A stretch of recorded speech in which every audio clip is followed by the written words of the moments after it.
Hey everyone, welcome back to the channel. Charlie Bravo here. So we are working on this holster, this custom holster for the giveaway. I know it's been a couple of weeks. We really need to get this finished up and sent out. It's taken me a lot longer than I had planned for it to. It's just been hectic, crazy life. So we're going to finish this up hopefully today, and we will get this thing sent out first thing Monday.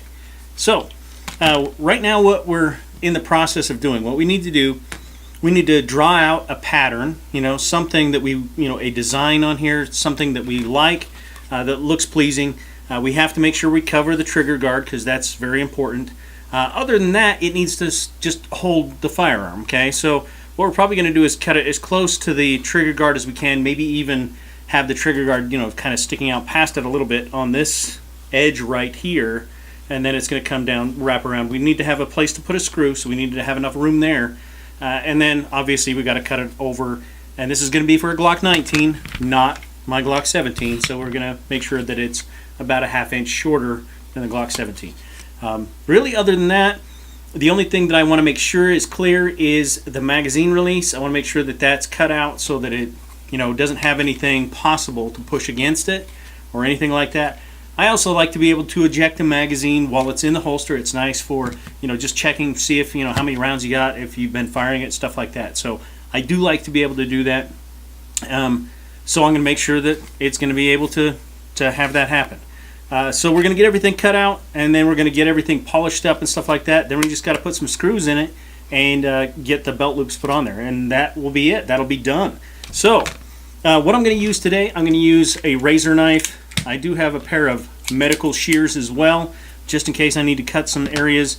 I also may have to, it just depends on, I'm not sure what I'm going to have to do with them, but we'll see. We might have to use them. I've got a pair of little teeny pliers. They don't have to be teeny, but just to kind of bend the material. So we're going to score it, bend it, and break it off to give us a nice clean line. All right, so we just need to kind of draw something out. I don't know if you can see, I already do have kind of a pattern on here. So we're just going to make it a little bit darker so that it's a little bit easier to see. And I think we're actually going to bring this in a little bit closer and come straight down this trigger guard. So here's where I'm actually going to separate my two halves because I can't cut through both of them anyway. So we're going to separate them just so that we don't have to worry about them sliding around and me slicing my hand open or anything like that. Now when you're scoring this, you don't have to score it too deep, but it does need to be a decent score line. Doesn't have to be perfect. We're going to true up a lot of this with the sander, but you're better to err on the side of too much material and sand it off than to cut it too small. I think most people can figure out that that would make sense. We're just going to go all the way to the end there. That way we can do that. And here I'm just going to put a score line here too, because we need to break this off of here.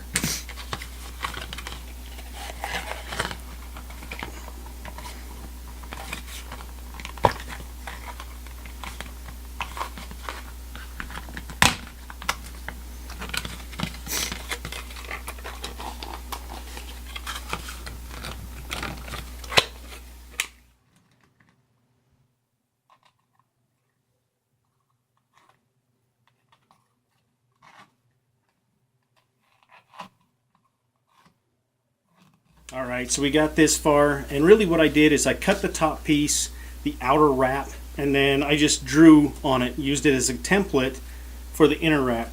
And you can see that they aren't perfect, they don't line up exactly perfect, and that's okay. We're going to put it on the sander, we're going to get all that evened out. We just really needed to be close. So here is kind of what it's going to look like. Got a little bit better idea anyway. We're going to even this up. I'm noticing now that it's not really straight across there, so we'll get that all evened up and trued up and everything. Same with this back edge. We don't have them lined up perfectly. All of that, again, that's okay at this point.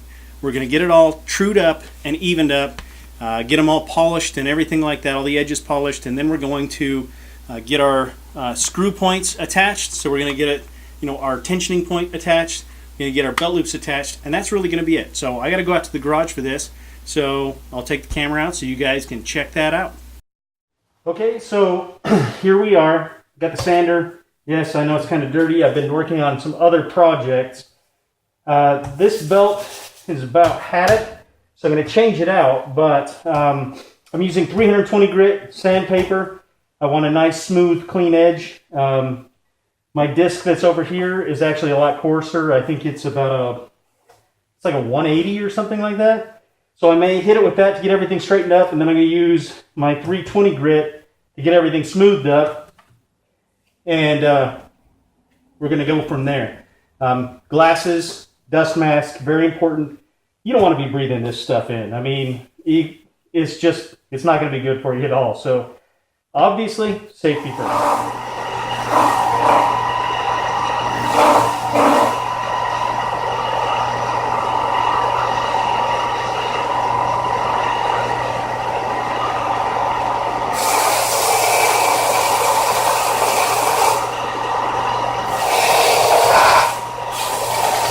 So we got a lot of major sanding done. The places where it's different front and back, I'm going to use a Dremel tool to sand those ones off. I have, the little sanding drum on there. So I'm going to sand all those, make sure that they're nice and even.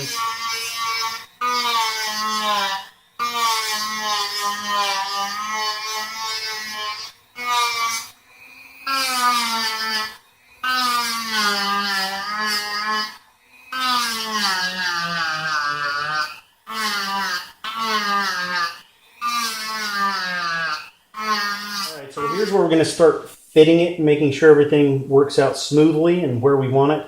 I have it's a little off right here. So what I like to do, I just like to mark it where it's off. So I'm going to just kind of put some lines on here with a pencil just so I know where I need to remove material. And then we'll try to get this all worked out. But we're almost there, and then we're going to get it buffed and everything put together. Okay, so this is our first actual glimpse of it with, a screw in there. I didn't record that part.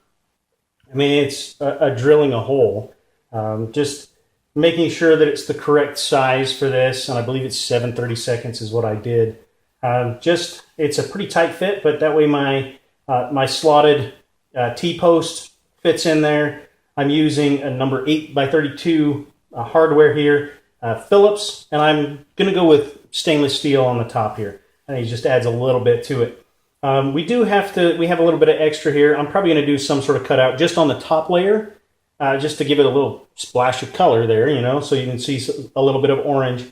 But we're going to finish this all up. And I did have still have a spot that was a little high that I didn't want, so I'm going to take that down. It's better to take it really slow, obviously. But as you can see, we got our retention, and it is definitely rock solid. And with this screw adjustment, we've got a little rubber washer in there so we can actually tighten this up to make it even more retention, or we can loosen it up if it's too tight. So, but we're almost there. So I'm just going to finish up those things. We're going to get on the buffing wheel that's right here, polish this thing up, and then we're going to put the belt loops on it, and then we're going to be done. All right, so we are completed. I apologize, I wasn't able to show things like the polishing and putting the, drilling the holes and stuff like that, but my phone died. So somewhere along the way it stopped recording, and we got it finished anyway. So let me tell you a little bit about what we did here, okay? So I got it all sanded, everything smooth so that there weren't any, rough edges or anything like that. And then I polished using some red jeweler's paste, or jeweler's, actually it's a jeweler's polish. On my buffing wheel, I use it's a 6-inch buffer, and a benchtop buffer, and works great. I hit it, with the polishing compound, and then I hit it with just a plain a non-sewn, a very loose weave type of polisher to just kind of clean everything up. I have to wash everything, and I just use regular dishwashing detergent so I can wash that wax off of there. A little bit of warm water, some elbow grease, and it comes off pretty easily. Got the holes drilled, got all the hardware put in there. We got this, it's an 1 3/4 inch belt loop, and I actually drilled holes in the back that way because I put the screws in from this side, mainly because I can get to the top two, but I can't get to the bottom two. So we went from the back side to put the screws in there, which meant I needed to have some way to get in there to put those screws in. So, but it's not going to do anything to the integrity of the belt loop. This material I use is 120 thousandths, so it's about 1/8 of an inch thick. It's the thickest material that I work with. I would never make a holster with that. You would get no definition, and it would be almost unforgiving. It's just a little bit too stiff, but it works absolutely fantastic for belt loops. So I have kind of a jig. I have kind of a die, I guess, more than anything. Clamp some blocks to the workbench, wrap it around my little wooden die, stuff it down in there, clamp it down, and I get a nice, clean, and good-looking belt loop there. It was a matter of trial and error to get the right length of material to wrap around it just the right amount. So trial and error, we got it. It's something that I figured out before, wrote it down on the block. That way I don't have to worry about it in the future. I know exactly the length of material I need to use, heat it up, get it wrapped, and everything is perfect. So anyway, this is going to be heading off to Tom Olafson for his Glock 19, and here's the Glock 17 in it. You can see we got good retention, okay, and it looks pretty sharp in there if you ask me. So I think it's pretty cool. So hopefully Tom likes this. He gets a lot of use out of it. It's on its way to you sometime Monday, Tom. So be on the lookout for that. Maybe sometime this week. Hopefully it will be there this week. I don't know how long it's going to take. But anyway, let me know what you guys think of this project. If you guys have enjoyed watching this project or anything like that, if you want to see things like this in the future or anything like that, I would love to hear from you guys. And remember, your mind, that is your most important weapon, and it's vital to be armed with information. Until next time, take care and be safe. Charlie Bravo out.